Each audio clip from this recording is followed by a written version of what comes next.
In ECNI 830, we tackled many different issues through debates.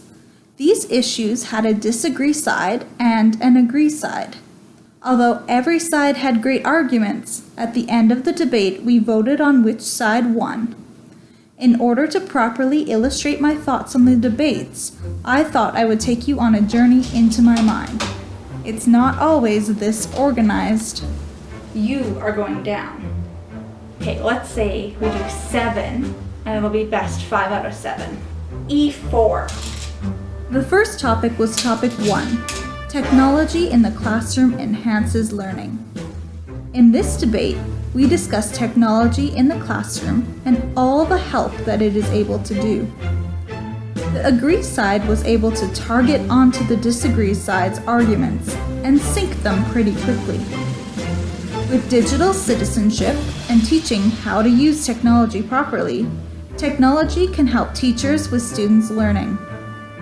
While the disagree side was able to lob some counter-arguments, none of them really landed in my mind, and in the end, I ended up agreeing that technology in the classroom enhances learning. You sunk my ship. Next up was topic 2. Schools should not be teaching anything that can be Googled. This topic was a little bit harder, simply because both sides made a lot of logical arguments. While it's true that students need to have some basic skills, if kids can't read or understand what is read to them, it's much harder to understand whatever is being Googled. However, once students have skills, I agree that it's important to teach students how to use Google properly. And once that is done, perhaps we no longer need to teach facts that can be looked up online. But we still need to teach deductive reasoning skills, because unfortunately, not everything we find on the internet is true. This debate ended in a tie, in my opinion. How did this even happen? We're taking turns. We shouldn't both have the exact same number of ships that have been sunk. How can this be a tie? On to the next debate. Topic 3. Technology is making our kids unhealthy. For this battle, the argument was save our children versus technology.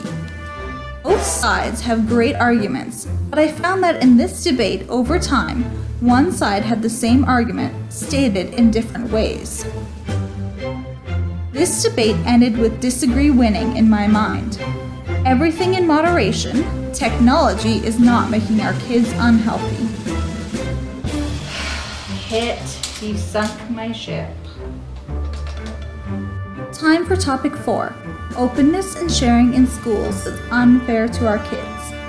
This topic was interesting as it contained both sharing student work and teachers sharing with other teachers. With both arguments, I believe we should be sharing. One of the first things my co-op told me in my internship was to not reinvent the wheel. Sharing helps us grow, gives us an audience, and helps us create more interesting ideas. This debate was won handily by the disagree side. How did you manage to sink all of my ships before I even found one of yours?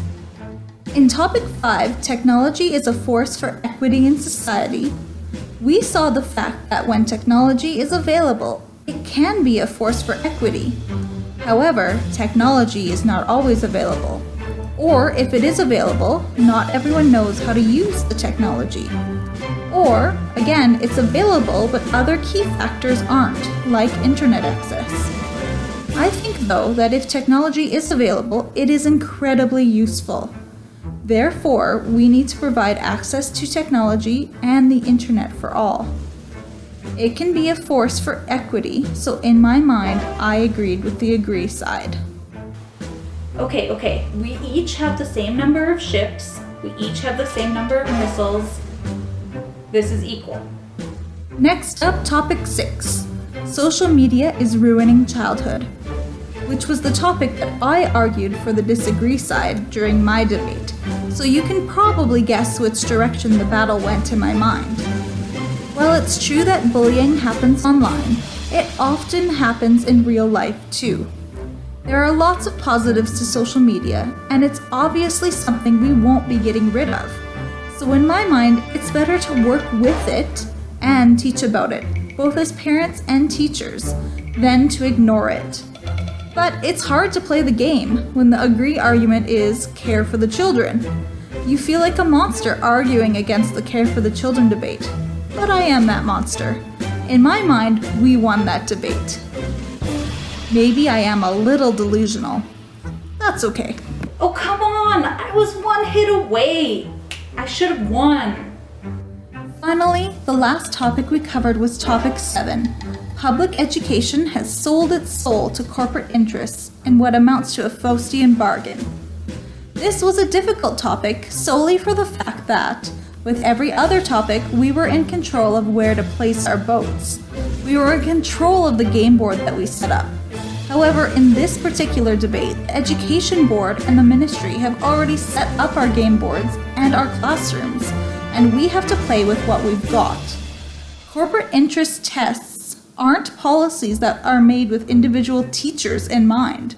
We can maybe try to stop selling our souls in our individual classrooms, but this fight has been taken out of the classroom and it has instead been taken to the government and the school board.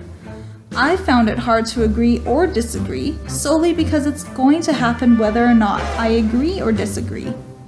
I feel like other provinces and countries are in a worse position than we are here in Saskatchewan, so I sided with the disagree side. Hit. You sunk my ship. In the end, we were able to discuss each issue and build a strategy and an arsenal for when we encounter these same debates from kids, parents, teachers, or administrators. I see both sides to the debates so that I am able to counter arguments to support the learning in my classroom. Because in the end, it's all about the children, isn't it?